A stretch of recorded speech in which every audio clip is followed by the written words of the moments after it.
Salamu aleykum. Waalaikumsalam. Tavuk döner ilk gördün mü? Yok. Ne? Dağıttım oğlum. Nasıl? Otursam böyle ya. Bolýar.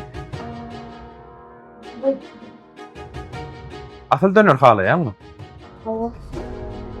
Köp sağ olun. Hiç olmayan qaytmady. Uy. Eýem gaýtjak mı? Ay böyle. Sağ ol. Yine gelip dur. İnniklerde öýdäkler ama gaýt. Bolýar.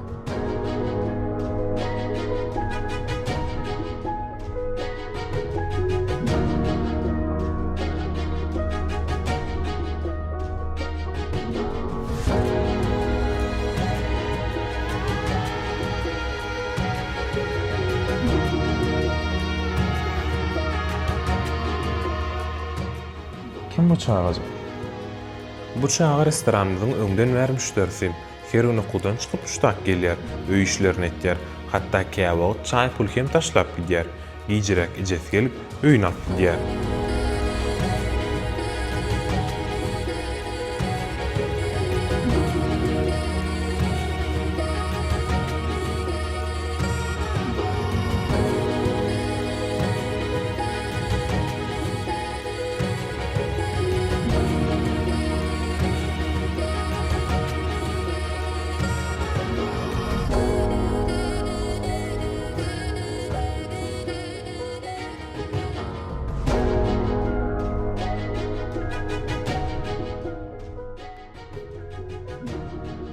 Otursam böyle ya.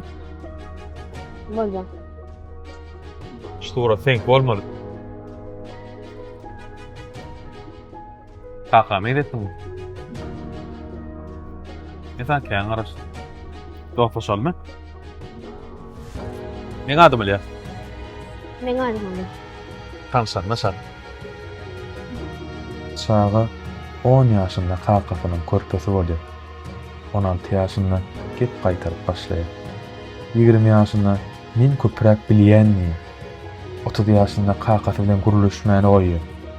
40 ýaşynda düşünüp başlaýar. 50 ýaşynda bolsa, ham şu wagt ýanynda kakam bolsap diýär.